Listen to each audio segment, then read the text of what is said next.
Welcome to another sparkling edition of Plank of the Week. We are very, very near the end of the year, so we are getting ever nearer Plank of the Year. We're going to do a special show for you. We'll bring you news on that coming up a little bit later on.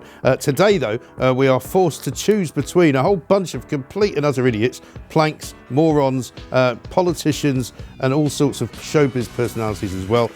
Do sign up to our YouTube channel if you haven't done it already, and tell everybody else to do it as well. Kevin O'Sullivan is with me once more. Welcome, Kevin. Olivia Utley as well from The Sun. You two have done this before, so I'm expecting absolutely no collusion of any kind. It has been an interesting week again, though, hasn't it? I mean, politicians of every hue basically have found their way onto this particular plank list, I'm thinking. I'm thinking that you might be able to kick us off, Olivia, with a man who many people think is a complete and utter plank most of the time.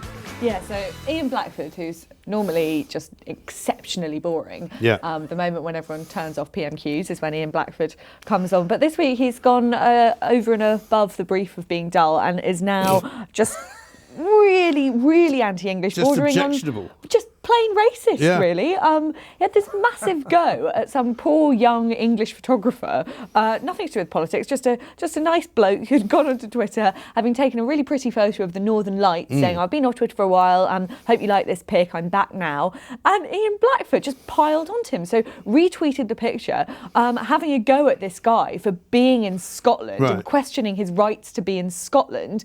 It turned out, which you could see from literally just clicking on the photo, that actually he's been in Scotland for over a month, so he wouldn't have been allowed to go home. And I think he tweeted, had he not, that he was going to be in Scotland for a while because he couldn't go to Iceland or something because he was hoping to go to Iceland, I think, to take better pictures of the Northern Lights, but he couldn't because of coronavirus, so he was going to do it from Scotland. Yeah, and he was therefore stuck in Scotland. And it's this weird thing. I mean, we've seen it from Sturgeon before, but the Scottish nationalists are determined to push this narrative that Scotland had got rid of COVID, pretty much. That's what Sturgeon was saying. That's clearly what Blackford's hinting as well, until these dirty English people came and reseeded it. I mean, it's complete nonsense. Well, given what happened with that MP from the SNP. Exactly. I mean, you don't have a leg to stand on. Yeah, who is no longer in the SNP, but who basically infected the entire country by travelling around on trains while she was positive. Absolutely insane. She popped up to Scotland from Westminster having taken a test, then came all the way down again on a normally full train. Went to a gym as well. Knowing that she had COVID. And she's still in the House of Commons.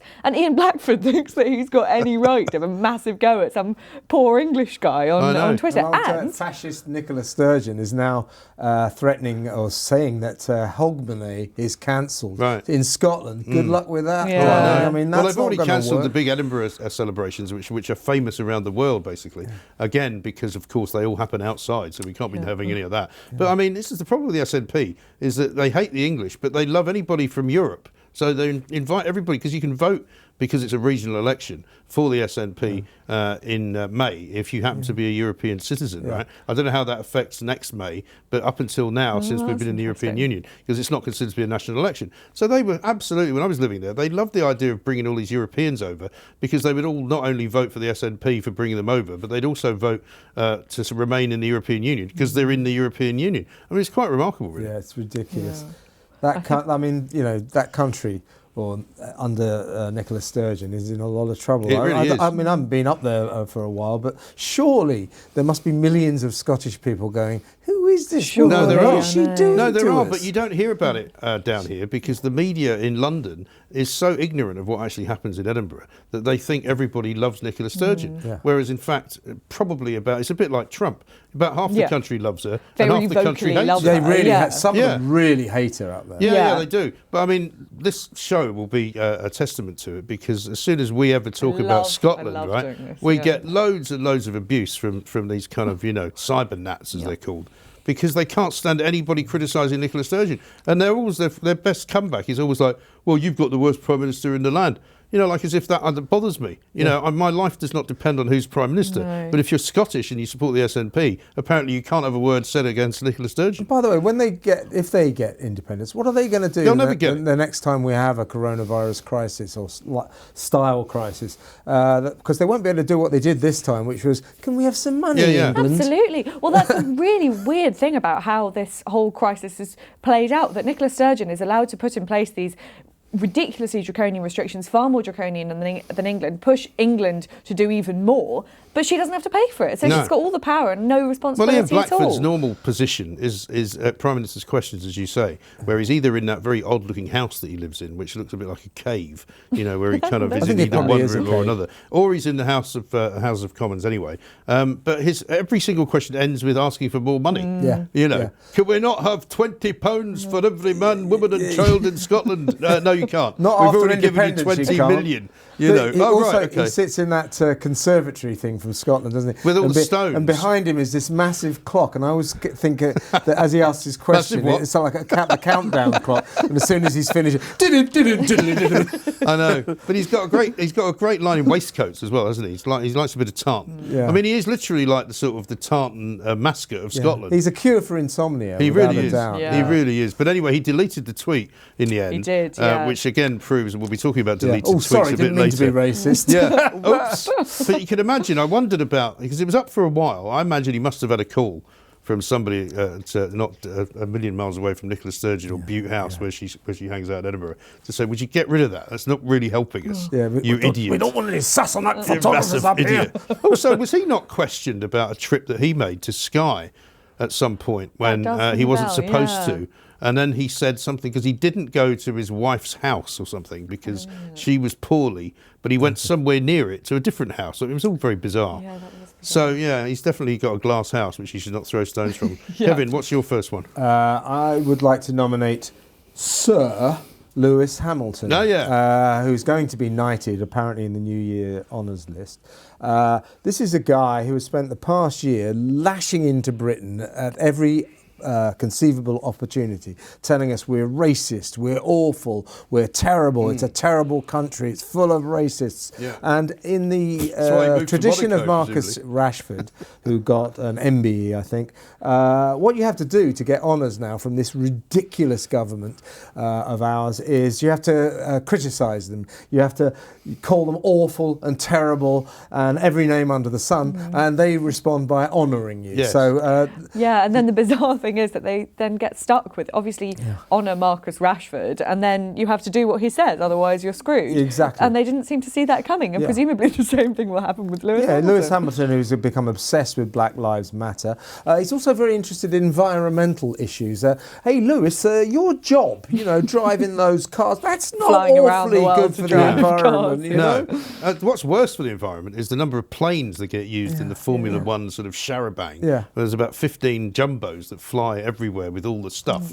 Because you can't use the stuff locally. It's the least. It's about the most unfriendly environmental situation you can it's imagine. The least green sport, in the least green activity you can possibly imagine. I thought you were not going to nominate him for his hilarious battle with the watchmakers called Hamilton. There's that as well. I mean, the guy who, of course, had a great defence in that they'd been going for a long time before he was born. Since 1782 or something, wasn't it? And I was going to say, it's bad news for Hamilton, which is a little town in just outside of Glasgow in South Lanarkshire. And I think there's also a Hamilton somewhere in New Zealand, isn't there? And I think he's also written to the descendants of Admiral Nelson to say it's come to my attention that your ancestor had a mistress called Lady Hamilton. This name is going to have to stop. And as for the Isle of Lewis, I want nothing more to do with it. Musical, well, that's about. Well, in fact, that's right. I mean, there's all sorts of money you could be making out of it. But it shows you how ludicrously out of touch these people become. And they're surrounded by these lawyers, these PRs,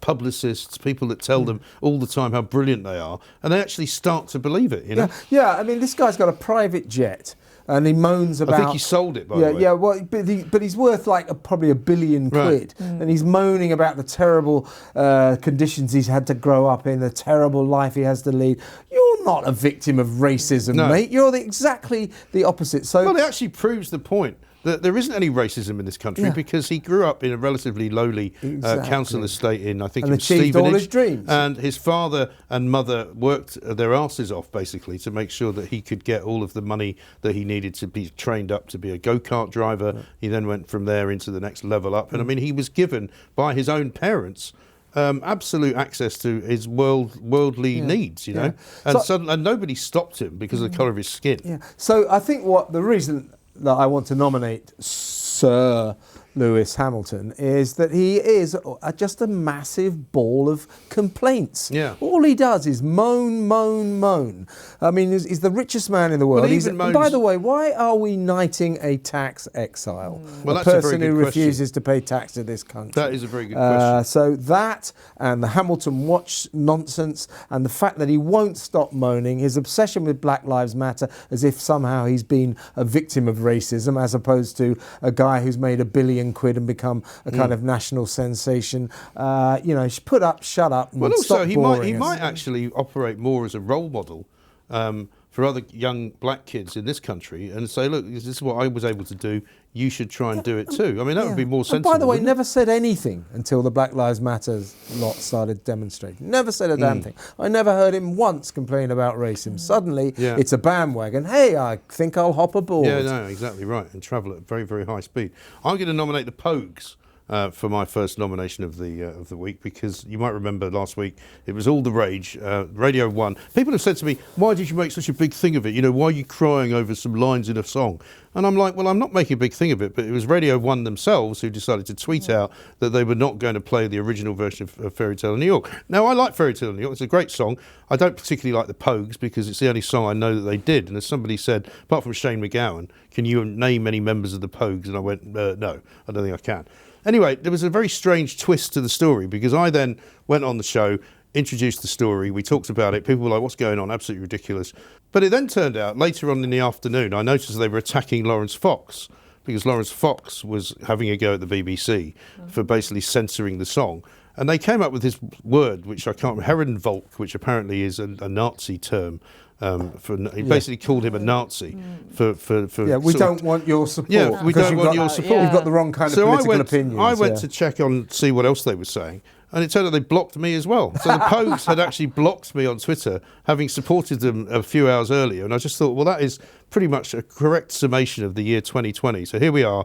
You know, the BBC censors their song. So weird. They agree with the BBC censoring their own song, which they wrote, and which only about 10 years ago they were defending as the words of two people who were fictitious characters in a song. Yeah. And now they're blocking me. By the way, so God. this is, when you say the BBC, it's actually only Radio 1 that's banned it. Yes. So on other parts of the BBC, Radio 2's playing it. You're okay to listen to this song. Yeah. It's crazy. I mean, BBC banning things, it's just in the BBC's DNA. Yeah. People stopped caring about the BBC banning things, I think, around about the time they banned Anarchy in the UK by the Sex Pistols. After that, it's like white noise. No, I mean, I'm more Why concerned. do they do it? Yeah, but Just make I'm not so fools of concerned themselves. in a way about them banning it, but about the fact that they tweeted out that they were banning it, because that was more important. That they needed people to know. Because actually, as somebody pointed out to me, mostly they haven't played the original lyrics of this song on Radio 1 for years. But this year they decided to make a big song and dance about the fact that they're banning it because it's maybe, upsetting to people with gender issues. But it's one of the weird self-destructive things that the BBC does to itself, is this constant round of banning that the whole nation laughs at. As soon as they ban something, everybody starts laughing at the BBC. So I can't for the life of me work out why they do this. I know. Except for it's in their DNA. If you look up all the songs that have been banned by the BBC over the years, I mean, it's literally hundreds. It's hundreds. Yeah. But also, I think if you work at the BBC, it's a little bit like working in the civil service. I think you get into this kind of mindset where you think everybody thinks the way that everybody inside the building thinks. And they only thinks. hire people who think in the same way from to begin with, and they only talk among people who are sort of Blairites. So it comes as a great shock to them when they meet somebody who actually thinks Brexit's quite a good idea. Yeah. What do you mean? But I've never heard that said. But how does that come about? Absolutely extraordinary. What's your number 2? My number 2 is Frances O'Grady, the trade unionist, who is furious at the idea of public sector workers getting a pay freeze. Yes, more austerity. More austerity. She says it's evil. She was absolutely spitting feathers on all the Sunday TV programmes, politics programmes.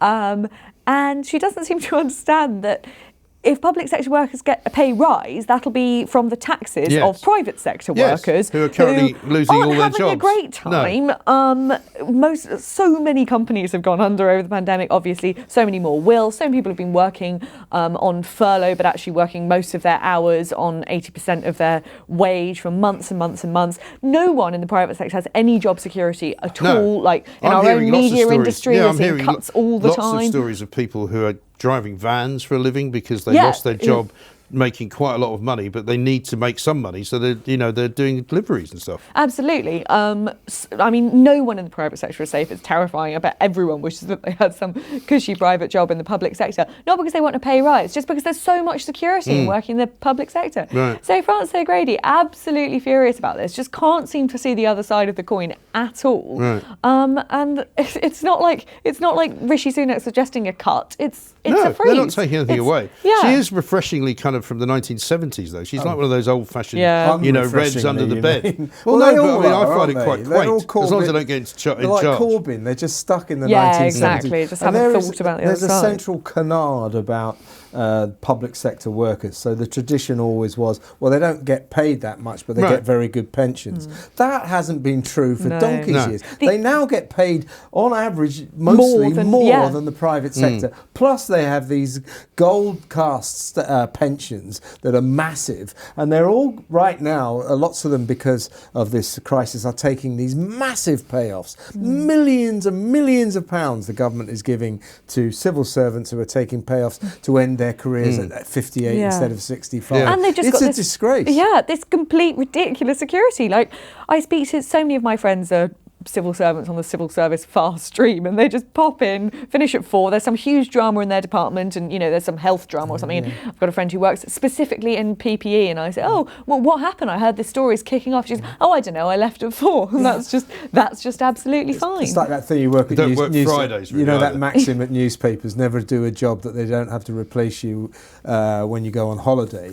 Yeah, exactly. Because that means you're crucial to the operation. Right. In the civil service, that just doesn't exist. No. Everyone can go on holiday forever. I mean, it's like at the BBC. They suddenly announce all these employees, I'm taking 9 months off for stress, and the BBC goes, fair enough. It's like being at university for your whole life. Right. Yeah. But then they'll probably hire somebody just because they'll keep the numbers up, just to get somebody in. But I mean, we've all heard those stories of freelancers getting fired one day and then getting rehired the next day, where they've had a sort of cull of freelancers. After they got the payoff, then we're short of people now. We have to bring some more people back in. But I mean, Ms O'Grady's not short in the old 6-figure salary area either. She gets paid an absolute bucket load of money to operate for the union. We saw that story this week. £81 million paid out by the government to union officials, so that they can take time off to do union business. So what a cushy number that is. I mean, it's just incredible. And when you look at the Priti Patel story, and that guy who's suing the government, for wrongful dismissal, was making about twice what she's making. Yeah. He's got a pension pot worth about £3 million. And he's only ever worked in the civil service since the age of about 23. Yeah. It's incredible. And he thinks he's a sort of god as well. That amazing video of him making his statement while some poor bloke standing with an umbrella, holding his arm out for about an hour. How pompous was that? Oh, so by the way, last week this country reached a very ridiculous level when millions of people were unravelling because the boss of the Home Office, the Home Secretary, raised her voice a bit to a few snowflake civil servants. So bosses aren't allowed to shout at their staff. Yeah, of course they are. Well, once it's again, ridiculous. there used to be that phrase they used in Private Eye, exclusive to all newspapers. I mean, everything now is polarised, right? So if you listen to a certain radio station, which I do on a Friday afternoon when I'm in the car, everyone was ringing in to bemoan bullying. It was awful, and we suffered from it. You don't see the terrible danger of it. You don't see the damage that gets done to people. I was bullied to within an inch of my life, and it's just ridiculous, right? Whereas the sensible people who all listen to our radio station, we're actually having to go at the people complaining about bullying, But it's one or the other now. You can't have any kind of sensible conversation about it. Would that be the certain radio station on which one of its senior hosts, presenters, announced last night that these vaccines should be and must be mandated? Are you joking? Jesus. That is not good No wonder news. they're losing listeners. They've lost the dressing room. They really have. Yeah, they They've certainly gone all have. woke. People don't like this nation is not woke. No, it really isn't. Tell us about your second one, Kevin. Well, funnily enough, seamlessly, it's to do with wokeism. It's the British Library. Yes. Now, cancel culture, we all oppose it. I'm encouraged to see there's a group of MPs who went to see Boris last week and said this has got to stop. But this is a particularly egregious example of cancel culture. The British Library has added to its list of people that must be condemned as beneficiaries of slavery the former poet, late poet laureate Ted Hughes, who died in 1998. But it turns out that 300 years ago, he had an ancestor called Nicholas Farrar, who had connections to the slave industry. Alongside everybody else. He had an ancestor 300 years ago, and for that he has now been added to the list of people at the British Library who we must be warned about. Now, this will be the same British Library, because I remember a few months back we had them in Plank of the Week because it was announced by the woman who runs it, I can't remember her name, that they were going to do a review, which is what the Natural History Museum are now doing, which is what the British Museum have been doing, a review of some of their exhibits, a review of some of their policies, and a review of some of the things that they put out as literature, given what we now know about the terrible things that happened. Given what we now know, surely. So the result of this, as I said before about the Natural History Museum, is that, presumably bad news for the origin of the species. Charles Darwin might have been a racist. Well, let's just do away with it all. Well, same with the National Trust is doing the same. My mum works at as a volunteer at Thomas Carlyle's house. Oh, yeah. And he's been banned now because he had some sort of links to the slave trade. Anyone who was around before 1890 is now just a racist, and so the house has just been closed. But if you think about this is a British Library, so most of the people working there will be, certainly the executives, they'll be highly educated, allegedly intelligent people. Who is making these decisions? To say a man who died in 1998, a former poet laureate, we have to put him on the blacklist because 300 years ago he had an ancestor who worked in the slave trade. And he refused to declare it. Come on, when he submitted one of his poems, he didn't fail to mention it. Why would you? But it's not even that. It's that they're saying he was a beneficiary of the slave trade. Also, it's just mad. They've all it's known insane. this for years and years and years. So why this summer could it possibly be because there's a big drama about it and everyone's enjoying jumping on the bandwagon? I would have thought in the past that they would not have been bothered by such considerations because it's utter madness, insanity. It's got to stop. But it's like this whole thing with the Pogues. The decisions are now being made by these people in power in case somebody complains, because nobody will have complained about Ted Hughes. I don't even know what place he holds in the British Library. I don't know whether there's a big,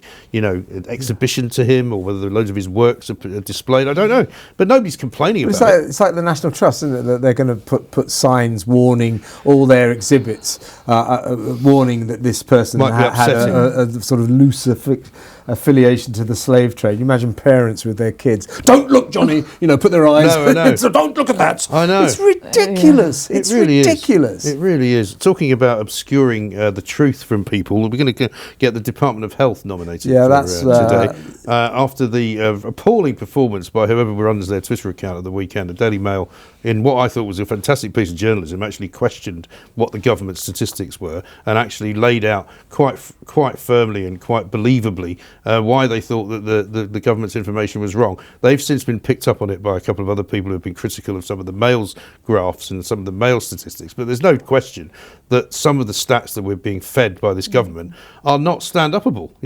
There are no crises in emergency wards. There are no crises in COVID wards. There is nobody dying of COVID, relatively speaking, under the age of about 80. All of this stuff. But bizarrely, somebody at the Department of Health thought this is a good idea to take on the Daily Mail Saturday afternoon. We'll put out a tweet saying this article is misleading.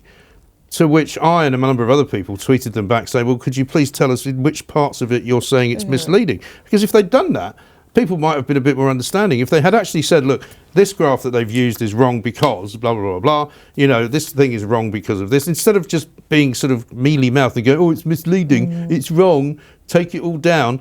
And then, surely enough, by the end of the weekend, the tweet itself had been deleted. Yeah, because which the presumably article- Why means do all these huge companies and government departments hire sort of 21-year-old graduates to make them look cool on social media? You can imagine. We don't have a clue what they're talking about, speaking on behalf of the whole department. It's mad. And also, the thing I don't get is that when I first got into journalism, I would be terrified of doing something like that. It seems now that if you are 21 and put in charge of a social media account, you don't bother checking with the Department of Health before you put out some policy. And they're given total power because they've got the zeitgeist and they look cool, so they can tweet and nobody what else they knows how it works, so you just go ahead. Yeah. But I find it extraordinary that they could do that, because I would imagine, I don't know if this happened, but I could imagine the Daily Mail's lawyers would have started to get a bit heavy with them and say, OK, so if you're going to call our article misleading, then you better prove that, or else we'll see you in court. And they can't prove it because it wasn't misleading, it was true. Well, I then put it back to them. I said, look, if you've now deleted this tweet, could you now explain to us, is that because you now don't think it's misleading, therefore it's true? And we've got no answer from that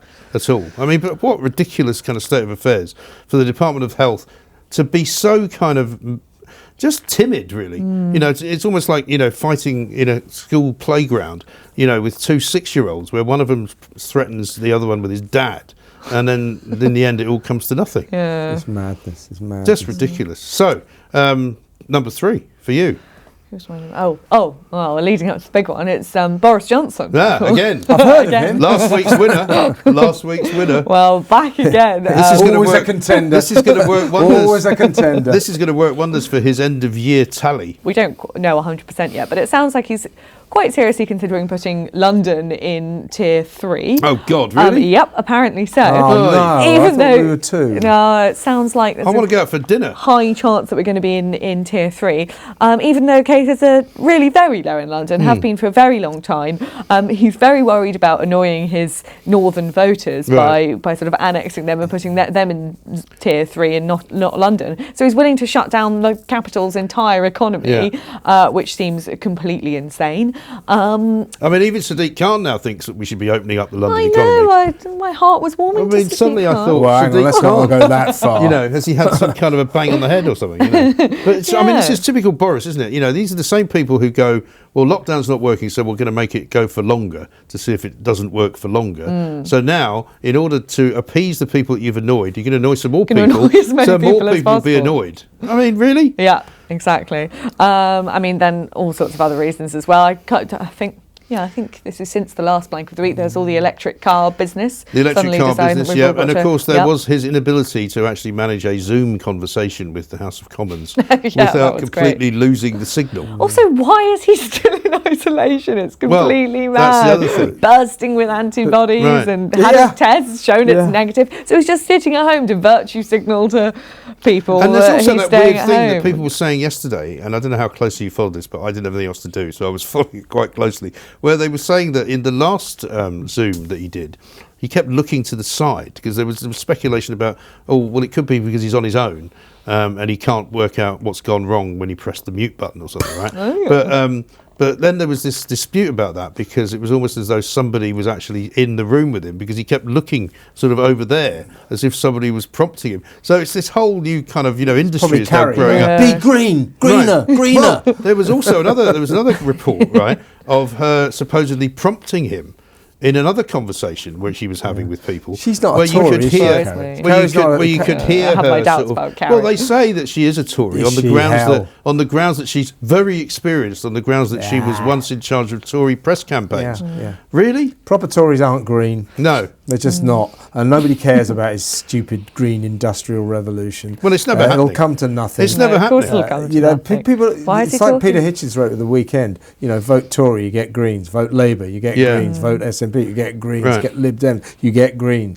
It is funny for a party that can only manage one MP, the Green Party, and constantly fails at elections, all their policies get taken up by the other parties. It's mad. It really is mad. But then maybe it's because Extinction Rebellion are so good at what they do. It's because... I can't really believe that. Yeah, but Carrie is one of these millennials, who thinks she's a Tory, but she's not. She clearly isn't, because proper Tories would not be investing all this energy in a ludicrous thing called the Green... She went for my job and she didn't get it. Yes, I know. I heard about that. Too thick. That.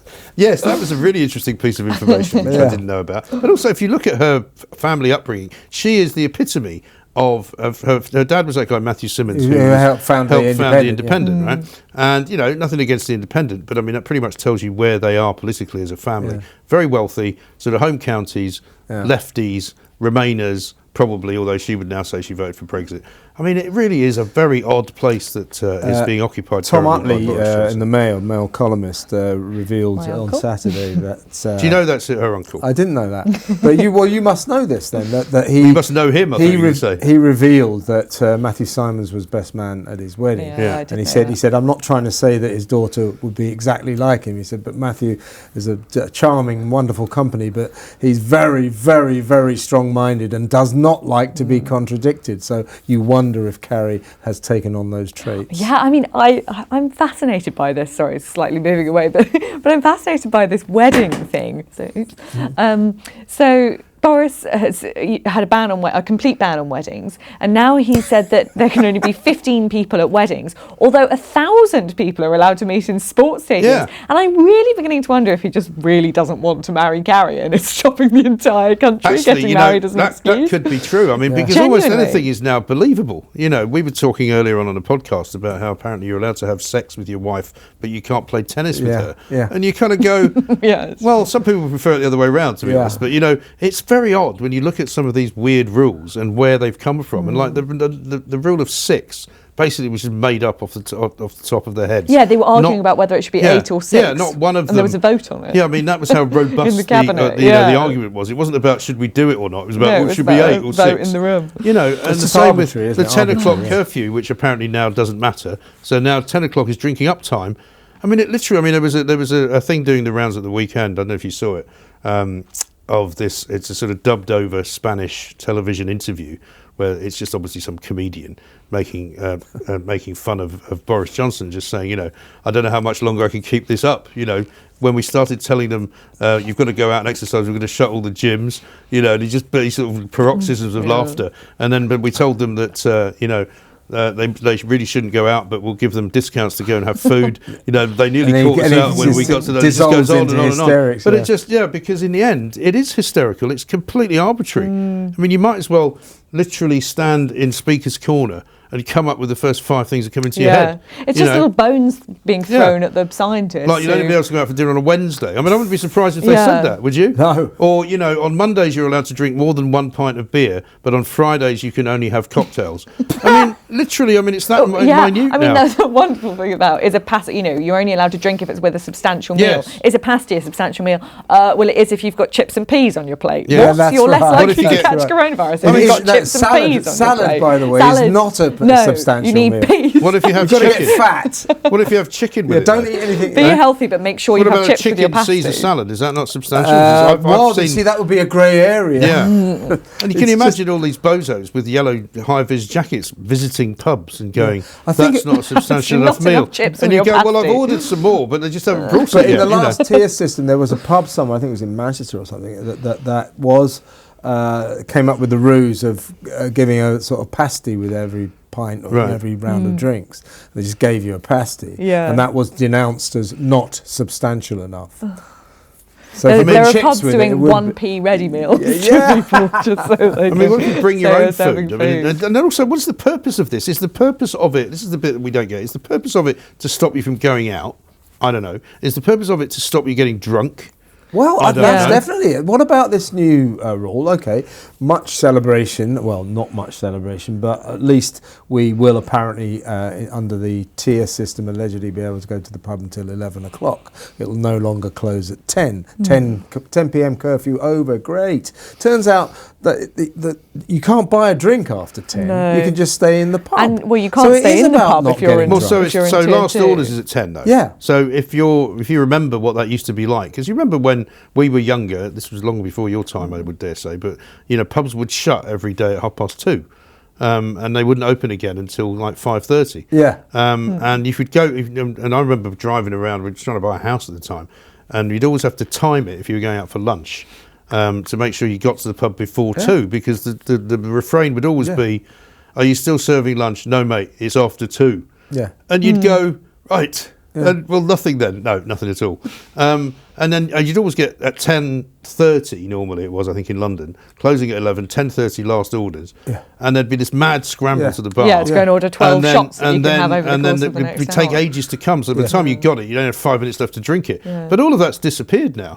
But now, suddenly, you get an hour to drink up from the 10 o'clock last order. So people obviously just order as many pints as they possibly can and drink them over the course of the hour and end up drunk. And sure, but if you think about it, that can only be aimed at trying to make sure people don't get drunk, don't get too... Yeah, but they can't do that because in Britain, as I've said many times, we will always find a way to get drunk. Yeah, but that's what it's aimed at. We will always find a way to drink in public. Yeah. We will always... I mean, there was people over at Borough Market last week drinking out of pint glasses, plastic pint glasses, because they'd taken some beer from somewhere, takeaway beer, put it into like a big milk container, and we're just pouring out pints to each other. And I'm like, this is what makes Britain great, you know? They're so happy to see it. Yeah, you're right. They'll never stop Brits drinking, but they're trying to.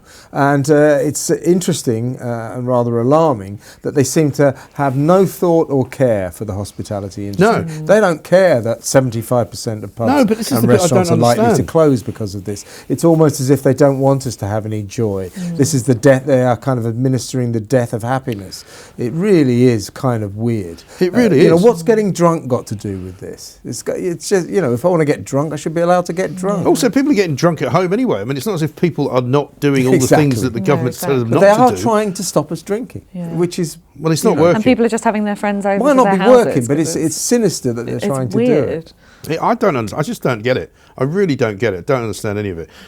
Your final one. Well, my final one is Matt Hancock, another one who's going to feature, I think, very strongly in the plank of the year. He's coming up on the rails. And of course, he knows a lot about horse racing because he's from Newmarket.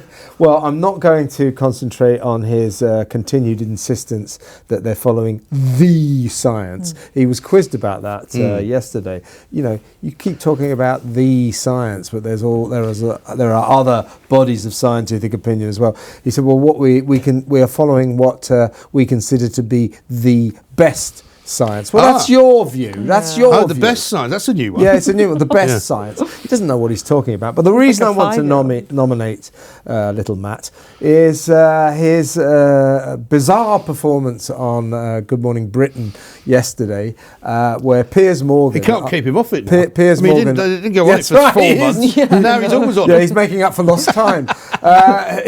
So he's on it again yesterday.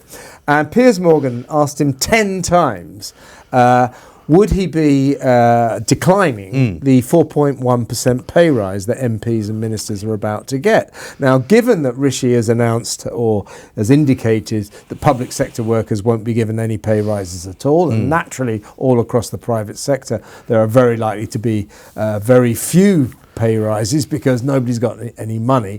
It's not a good look that the MPs dig their noses in the trough and take this 4.1% pay rise. Now, although don't they always say, "Oh, it's nothing to do with us"? Well, they do. Well, that's my point. That's my point. You see, they say it's nothing to do with us, but there is there's a precedent for this. After the 2008 financial crash, Gordon Brown and his ministers declined the pay rise because they thought it would be the decent thing to do under the circumstances. It wasn't just because he'd sold off all the gold at the lowest price ever. Well, the point is the nation was in a terrible state, and for once Gordon was right. That would have been a bad look.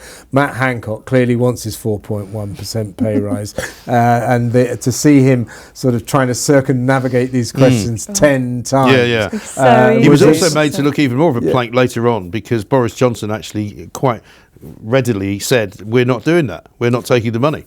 So it would be a bad idea. Well, there's no official announcement of that yet. The MPs are taking it. The cabinet ministers at this stage seem to be taking it. So we don't know. Well, they always hide behind this ridiculous myth, which is that, it's the Parliamentary Standards Committee or whatever it is that have awarded us. Oh, right, like you've got nothing to do with that. As I say, that was around in 2008 and they declined their pay rise. They cannot hide behind the fact we have to take this pay rise whether or not we like it.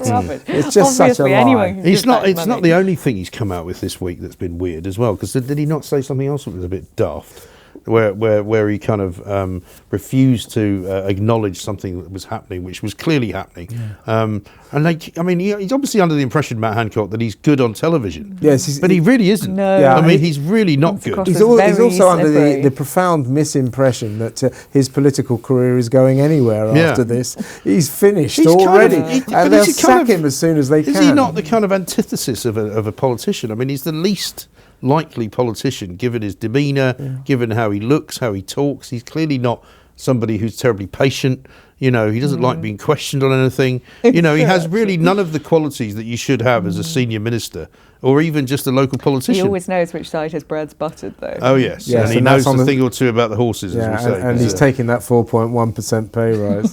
Yeah. Well, he's coming up fast on the rails. My final one, again, is the Labour Party, because it's always going to be Keir Starmer of the Labour Party, but there's so much going on with the Labour Party now. I mean, here they are in this kind of golden period, what could be a golden period for them, where they've got rid of Jeremy Corbyn, they're under new management. They've got probably one of the worst prime ministers that we've ever seen in power, that they take pot shots at readily and at any time. But they're making a complete hash of it. Absolute and utter hash. I think since the last plank of the week, Jeremy Corbyn has been readmitted into the Parliamentary Labour Party, even though not the Parliamentary. Well, he's been readmitted into the Labour Party. Into the Labour Party, but he's no longer got the whip, right?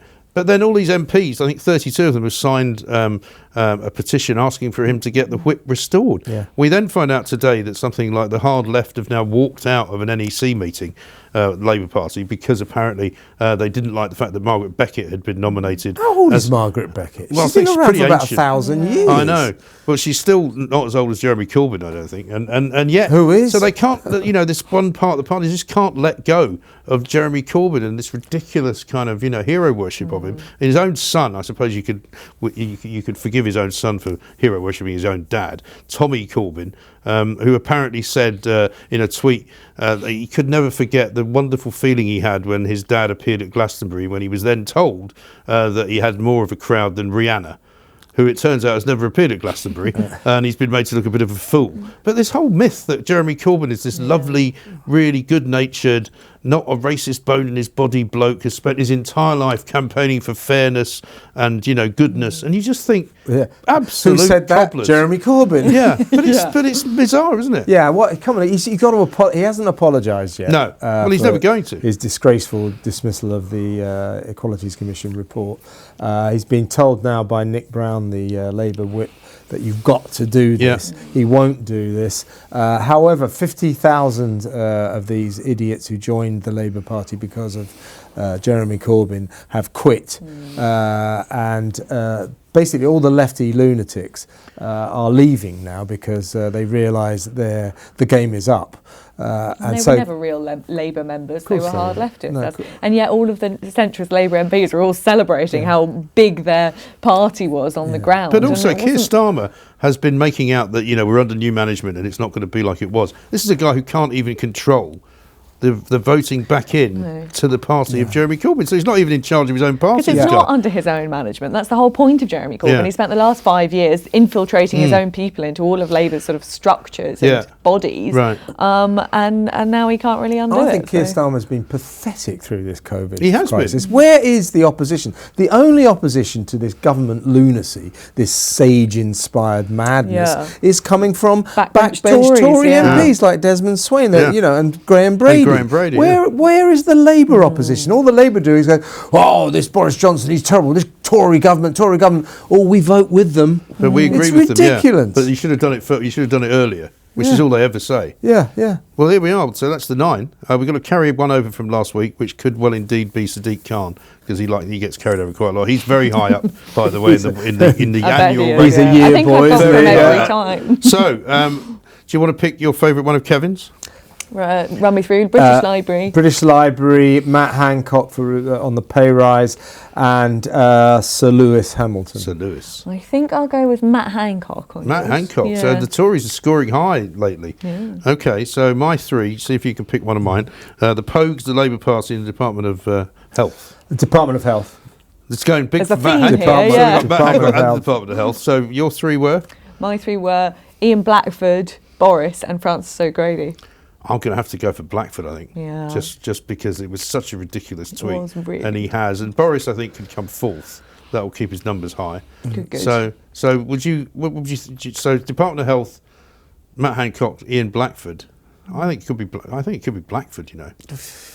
Plank of the week. Although Hancock's putting in a good show. I wouldn't mind going for Blackford, but I still cannot stop thinking of him as very obscure. Well, as Hancock and the Department of Health are in it, maybe we should go for Hancock to embody the pair. So put Hancock as number 1. Hancock as 1. Blackford 2. Yeah. Okay. That works. Department of Health 3. Boris 3. 4th, yeah. Boris Johnson 4. It's a bad week for the Tories, isn't it? Blimey. Another bad week. Another bad week for the Tories. Another worst week for us. So there we are. Matt Hancock, I think for the first time, has won Plank of the Week. Well done, Matty. You know a lot about the horses. Now you can know a lot about the planks. Kevin and Olivia, thank you very much indeed. We'll see you next week.